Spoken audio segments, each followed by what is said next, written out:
Good. All right, so we are live and recording. Hello, everybody. My name is Tommy Garabedian with Red Oak Realty here in Berkeley, California.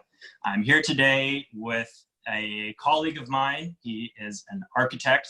His name is Steve Swearengen from the Architect's Office in West Berkeley. Steve and I have shared a couple of mutual clients in the past.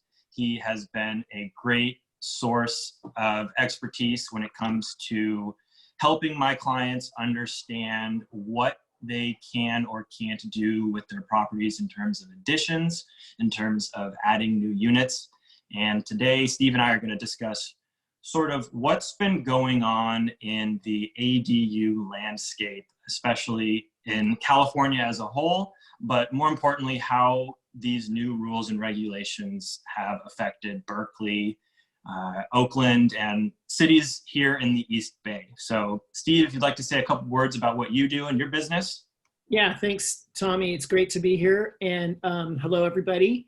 I'm really excited to share some really interesting and unique developments that are before us in what a lot of people at this point have probably heard about is the accessory dwelling unit, or ADU, manifestation of housing, especially in single family and even in multifamily contexts. And so we work, at this point, we've done 30 or 40 ADU projects in the East Bay, in the Bay Area in general.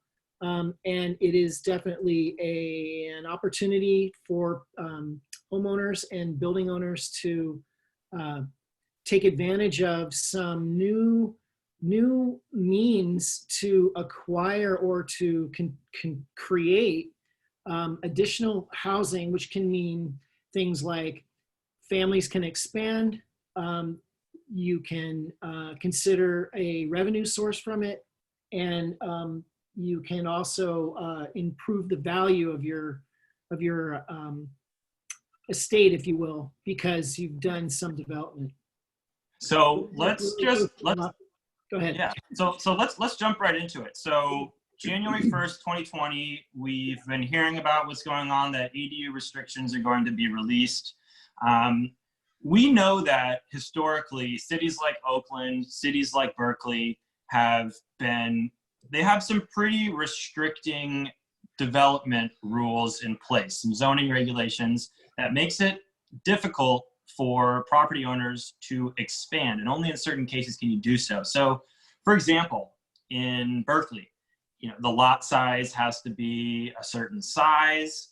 You have to own or occupy your property in the past if you wanted to build an ADU. So, what are some high-level areas in which ADU policy has been loosened in cities like Oakland and Berkeley, which have historically been restrictive?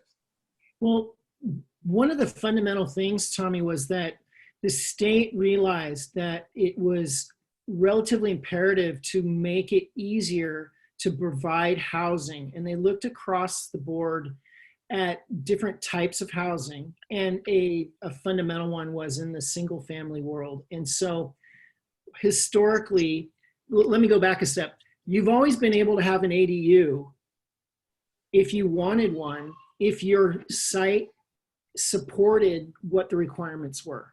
So an ADU these days isn't new. What's new is that it's easier to have one. And there's basically, Tommy, there's three ways you can do it. It's something that you can attach to your house. It's a conversion of existing space, or it's something that stands alone. One of the fundamental obstructions to creation of an ADU was that lots and lots of lots in an urban setting like Oakland and Berkeley are too small. And so there wouldn't be enough room to fit that, given the standards that stood in place. Another one was before this last two iterations, parking was a really, really important component. So you had to be able to provide space for not only parking, but also for the building itself. And so what the state did was they contacted all the cities and said, listen, guys, you got to lighten up. We need more housing. And there are people out there who would welcome the opportunity to provide more housing. And a couple of byproducts, in fact, came from that too. One being that if you already had a unit and it was bootlegged, or it was someone could put that in there, you can now legalize it and not get in trouble for doing that, which turns the tables on a lot of conditions. So speak to that. So in the past, let's say that you had some type of unpermitted structure in your backyard. Now, what type of fees would be waived under these new laws in terms of penalties, etc.? Well, yeah, so there would be no penalty. So Really? yeah, there would be no penalty. But the interesting piece of it for what we work with a lot of people who are coming to us and saying, hey, listen, we already have the unit. Can we legalize it? And the answer is yes. There's two things that have to happen. One is you have to evaluate to see if the building that it was put in was something that already had a permit to be there. And in some cases, it's true, there's a permit. And in other cases, no, there wasn't even a permit for that building. Or there was and it got lost in the records, or the city simply says, we don't recognize that as a building that you could put an ADU in prior to January 1st. Now, since January 1st, they're willing to entitle or make that building approved along with the application. No penalty, no harm, no foul, as long as it meets criteria. Wow. So now, is this going to apply to buildings? So for example, let's talk a little bit of architect speak. Yeah. Even if let's say there's a shed that is large enough for a studio unit, let's say 200 square feet or whatever, and it's bumped up against a property line, which in today's building code is not allowed. Right. And it's technically seen as like an unpermitted structure. Yeah. Would you be able to get even an unpermitted building that is, against the property line, that's not within the setbacks, approved in this new law? Yeah, that's a great question. It does depend. But if that building, let's say it's not a shed, let's start with the easy one, which is it's a garage. Okay, so when you do that to a garage, yeah, you would probably have to adapt the walls that are adjacent to the property line to a construction type that is basically intended to be safer, a rated construction type, and then convert the space into the studio. And garages are unique because, let me just say this, garages are unique because even though you're taking away the parking for the main house, they let you do that.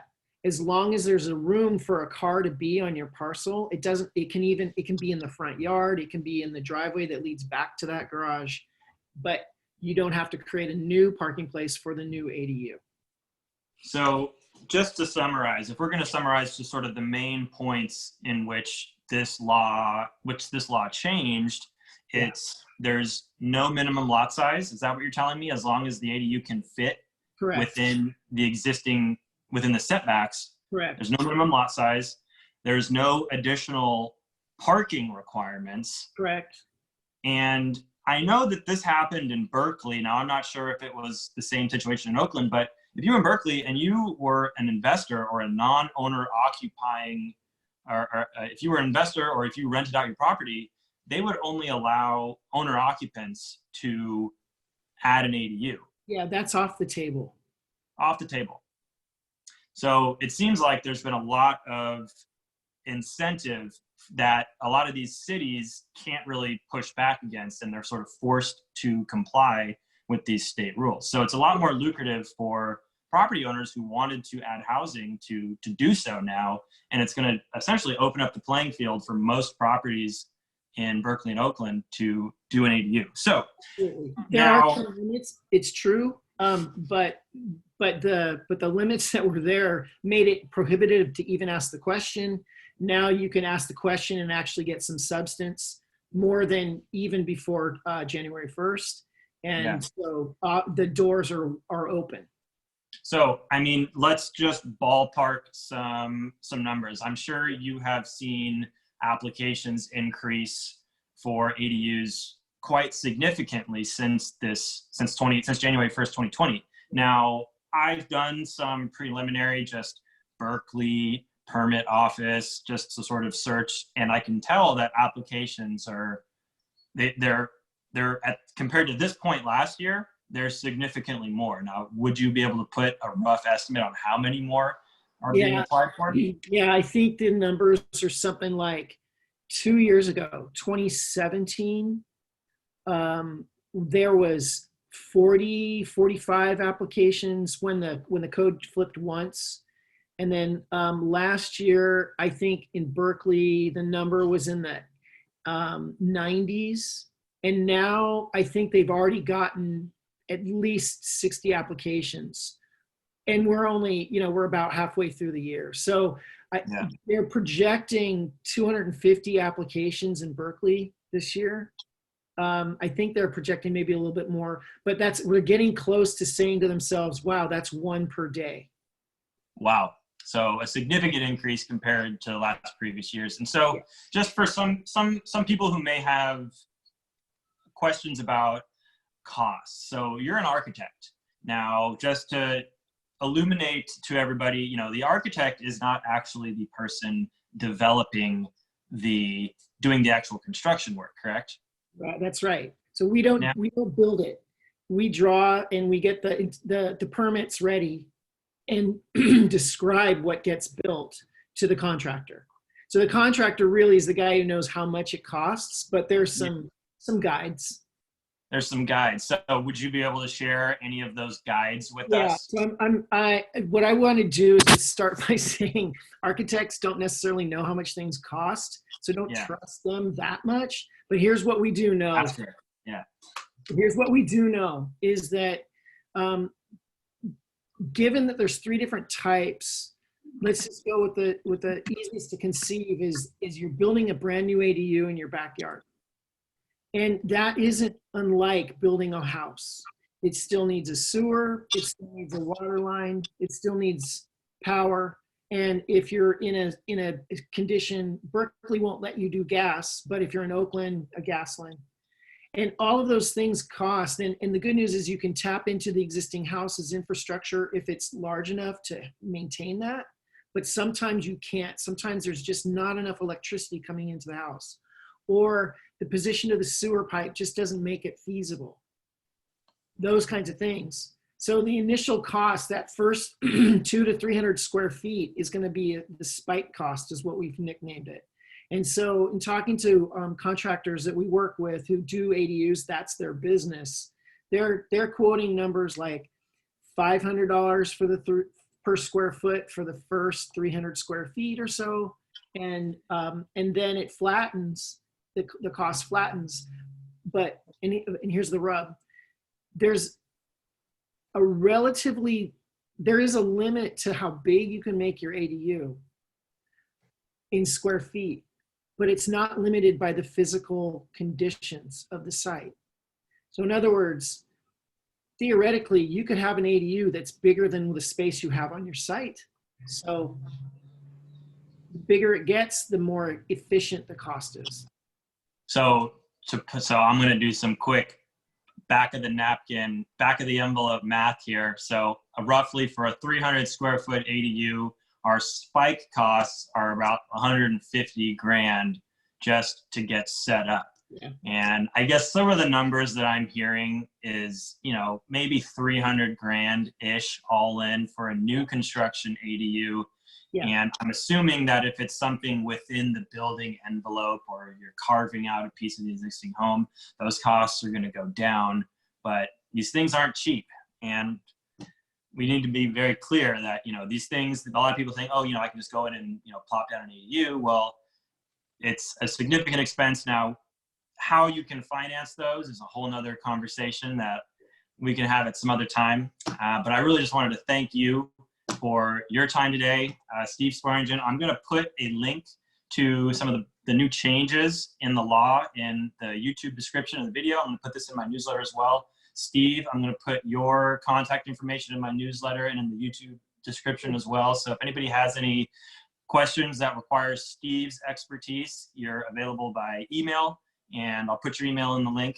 And Steve, thank you so much for joining me today. I really appreciate it. Thanks, Tommy. It was fun. We should do it Cool, again. man. All right. See ya. All right.